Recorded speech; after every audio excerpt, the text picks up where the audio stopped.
Kisah Santo Paus Yohanes Paulus II, Part 3. Walau begitu, Paus yang agung ini mencoba menyelesaikan masalah yang telah ada selama berabad-abad antara Gereja Katolik dan Gereja Ortodok Rusia, seperti mengembalikan ikon Our Lady of Kazan pada bulan Agustus 2004 kepada Gereja Ortodok Rusia.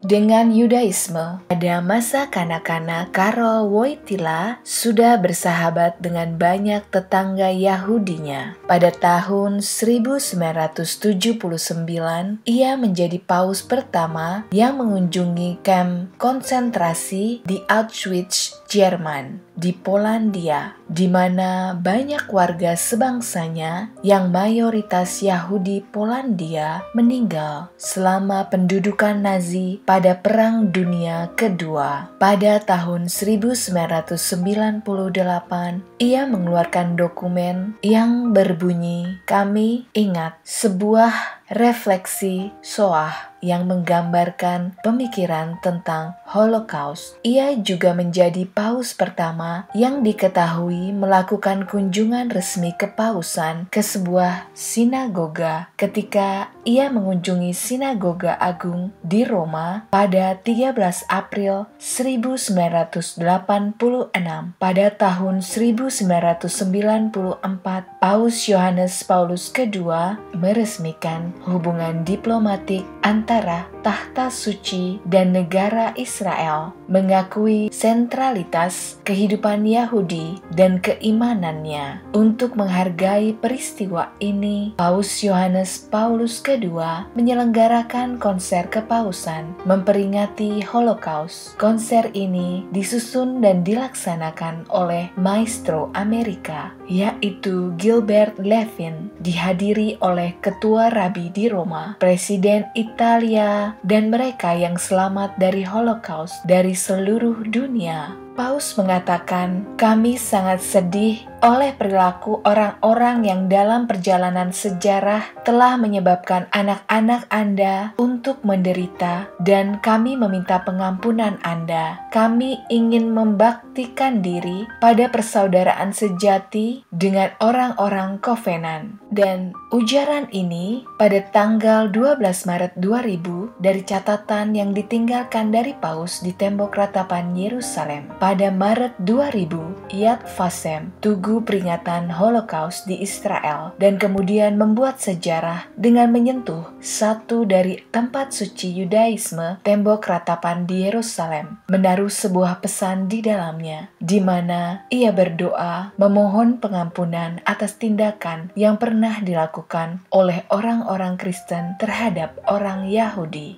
Di bagian tujuan, ia mengatakan, "Saya yakin kepada orang-orang Yahudi bahwa Gereja Katolik sangat sedih dan membenci penganiayaan dan tindakan antisemitisme yang diarahkan kepada orang Yahudi oleh orang Kristen di setiap saat dan di setiap waktu." Dan ia juga menambahkan bahwa tidak ada kata-kata yang cukup kuat untuk menyayangkan tragedi mengerikan dari Holocaust. Menteri Kabinet Israel, Rabbi Michael Melchior, yang menjadi tuan rumah kunjungan Paus, berkata bahwa ia sangat terharu dengan apa yang dilakukan Paus. "Ini di luar dari sejarah, di luar ingatan," ucapan Rabbi Michael Melchior 26 Maret 2000. Paus pun mengatakan, "Dengan Yudaisme kami memiliki hubungan yang tidak dimiliki dengan agama lainnya. Anda adalah saudara kami terkasih, dan dengan cara tertentu dapat dikatakan bahwa Anda adalah saudara tua kita." Ucapan ini dikatakan Paus pada 13 April 1986. Pada Oktober 2003, Anti-Defamation League mengeluarkan pernyataan selamat kepada Paus Yohanes Paulus II untuk memasuki 25 tahun kepausannya. Pada Januari 2005, Paus Yohanes Paulus II menjadi paus pertama yang diketahui diketahui sejarah menerima berkat imam dari seorang rabi. Ketika Rabi Benjamin Blech, Beridov, Swatch, Jack Bemporat mengunjunginya di Clementi Hall di Istana Apostolik. Segera setelah meninggalnya Paus, Anti-Defamation League mengeluarkan pernyataan bahwa Paus Yohanes Paulus II telah mengubah drastis hubungan antara Katolik dan Yudaisme, mengatakan bahwa banyak perubahan menuju kebaikan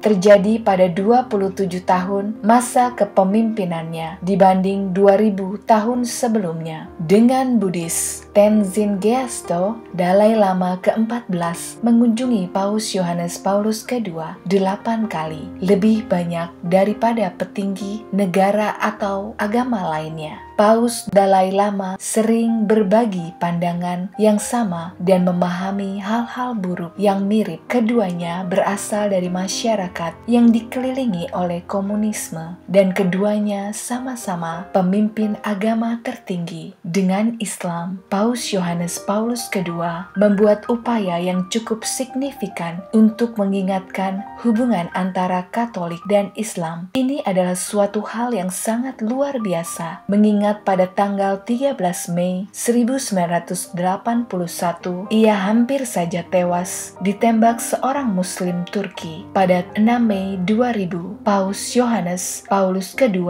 menjadi Paus Katolik pertama yang memasuki dan berdoa di masjid dengan penuh hormat. Meninggalkan sepatunya, ia masuk ke Masjid Agung Umayyah, sebuah masjid bekas gereja Kristen pada masa Kekaisaran Romawi Timur yang didedikasikan untuk Yohanes Pembaptis, yang diyakini dimakam di situ, di Damaskus, Suriah, dan memberikan khotbah termasuk pernyataan untuk masa waktu ketika Muslim dan Kristen pernah menyinggung satu sama lain. Kita perlu meminta pengampunan dari Yang Maha Kuasa untuk memberikan pengampunan satu sama lain. Ia pun mencium Al-Quran di Suriah, sebuah tindakan yang membuatnya terkenal di kalangan Muslim. Pada tahun 2004, Paus mengadakan konser rekonsiliasi kepausan yang menghadirkan para pemimpin Islam dan para pemimpin komunitas Yahudi dan Gereja Katolik di Vatikan, dengan konser oleh Krakow